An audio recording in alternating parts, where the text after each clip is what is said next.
의사들이 그리고 제약사들이 지금 기득권들이 자기네 갑자기 끊기니까 그걸 막는 거라고. 조금 충격적일지 모르지만 제가 조사한 일들을 몇 가지만 말씀. 안녕하세요, 김민입니다. 오늘은 제가 투병하면서 공부하면서 결국 내리게 된 결론들을 제 생각들을 공유해 보려고 합니다. 투병하다 보면 현대의학으로는 완치될 수가 없다는 말도 들리고 자연치유니 대체요법이니 구충요법이라든지 엄청나게 많은 정보들이 넘쳐나잖아요. 책들도 보면 항암이 사람을 죽인다는 말들도 있고 암을 굶겨주게 한다느니 하는 말들도 많은데 본인 병에 대한 치유 방법의 선택은 본인이 하는 것이니 제가 이게 맞다 저게 맞다 할 수는 없지만 제가 공부한 바에 따라서 소신 발언을 좀 해보려고요. 일단 현대의학 불신에 대한 이야기입니다. 모든 주도되는 이론에 대해서는 음모론이 있기 마련이고 음모론이 사람들의 흥미를 자극하는 것도 맞는 일이죠. 그런데 저는 이런 생각이 들었습니다.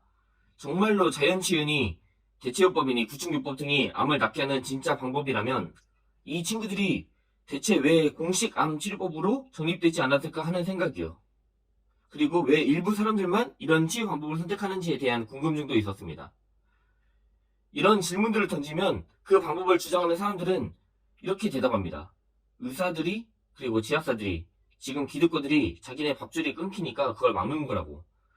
그 기득 세력들이 본인들의 돈벌이를 뺏기기 싫어서 위에서 누르는 거라고 말을 하더라고요. 저도 그런 얘기들 많이 들어봤지만 제가 생각한 바로는 그리고 제가 기자 생활을 몇 년 해보면서 느꼈지만 세상은 그렇게 굴러가지 않았습니다. 그 기득 세력 중에서도 돈을 더 벌려는 사람들이 있기 마련이고 진짜 자연치유나 대체요법이나 구충요법이나 뭔가 암을 더 낫게 하는 방법이 확실하다면 그 돈을 더 벌려는 사람들 중에서 그 방법들을 갖다 팔아서 본인들이 더 돈을 더 벌려고 했을 거예요. 제약사들은 그렇게 호락호락한 회사들이 아닙니다. 항암제 하나 개발해서 수익을 올리기 위해서 몇십억씩 쏟아가면서 항암제를 개발하고 그중 대다수는 실패할 걸 알면서도 하는 게 항암 인상인데 싼 가격으로 약을 팔아서 돈을 벌 수 있는 방법이 있다고 하면은 세상 모든 제약사들이 뛰어들어서 자기네 것으로 만들려고 할 겁니다. 지금 현대의학을 까내리면서 자기네 방법을 주장하는 사람들은 결국 돈을 더 벌려는 사람들밖에 안 되는 거예요. 조금 충격적일지 모르지만 제가 조사한 일들을 몇 가지만 말씀드려 보겠습니다. 실명을 언급할 수는 없는데요. 우리나라에서 자연치유의 대가라고 불리신 분이 있었어요. 근데 결국 그분이 돌아가셨습니다. 그들 가족은 그분이 암으로 돌아가신 게 아니라면서 폐혈증으로 돌아가신 거라면서 해명을 했었는데 근데 우리가 알고 가야 될 것은 사실 암 환자의 상당수는 폐혈증으로 사망한다는 것입니다. 그분은 암으로 돌아가신 게 사실 맞을 거예요. 폐혈증이 암에 대한 합병증이었을 테니까요. 한때 전 세계를 떠들썩하게 했던 개 구충요법으로 완치한 사례도 있었습니다. 나중에 그것에 대한 진실이 밝혀졌는데 그분은 개 구충요법만 한 게 아니고 케트루다라는 유명한 신약이죠. 3차 항암제를 함께 투약했다는 사실이 밝혀졌어요. 그분이 항암을 끊고 개 구충요법만으로 했다는 것이 대대적으로 알려진 거는 결국 개 구충요법의 홍보적인 일이었다는 게 밝혀진 사례입니다. 이를 두고 세계 사기극이라고 부르는 사람들도 있었어요. 이처럼 여러 대체요법들이 제대로 정립되지 않은 상태이기 때문에 저는 여러 치료들을 아직은 기피하고 현대의학에 의존하고 있습니다.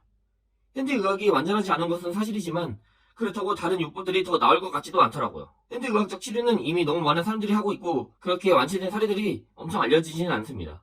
하지만 다른 치료법들은 한두 명만이 완치돼도 그게 엄청 가까워먹게 되죠. 근데 결국 통계적으로는 현대의학적 완치 사례들이 훨씬 높을 거예요. 그렇다고 다른 치료 방법들을 다 배제하자는 소리는 아닙니다. 암의 발병 원인, 치유 방법은 사람마다 천차만별일 거라는 생각이기 때문이에요. 다른 치료 방법들도 함께 해볼 수 있으면 너무 좋겠죠. 다만 현대의학을 거부하면서까지는 아니고 보조요법으로 함께 해보면 어떨까 싶은 거고 그게 현대의학적 치료의 방해가 된다면 그때부터는 본인이 선택하시면 되는 겁니다. 아직 우리는 많은 것들을 모르고 있고 밝혀지지 않은 사실들도 너무나도 많고 하지만 암 환자의 간절함을 이용해 돈 벌려는 사기꾼들이 판을 치는 세상에서 정보도 너무나도 많은 상황이죠. 그래서 더 공부해야 하고 더 신중히 선택해야 하는 것 같아요. 우리의 목숨은 하나이니까요. 마지막으로 제가 공부한 이런 얘기들도 들려드릴게요. 암의 전이 재발을 억제한다고 유명해져서 많은 사람들이 섭취했던 약이 있었어요.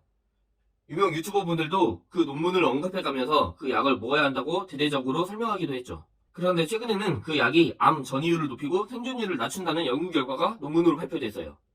의학계를 비롯해서 많은 사람들이 멘붕에 빠졌죠. 어떻게 이런 일이 있을 수가 있지 하고 조금 더 자세히 조사해보니까 전이율을 높이고 낮추고에 대한 대상이 서로 다르더라고요. 높이는 건 였고 낮추는 건 였죠. 그런데 여기서 제가 느끼게 된 건 아직도 많은 것들이 제대로 정립되지 않았구나 하는 거였어요. 뭐가 진짜 제대로 암을 낫게 한다는 것이 나오지 않은 거죠. 그런데 우리가 이런 것들을 매번 찾아다니면서 정보를 얻을 수는 없는 상황이잖아요. 그래서 저는 병원을 우선적으로 믿되 제가 공부할 수 있는 선에서만 치료에 도움이 되도록 해야겠다는 생각이 들었어요. 우리는 투병을 하면서 정말 많은 선택의 기로에 놓이게 되잖아요.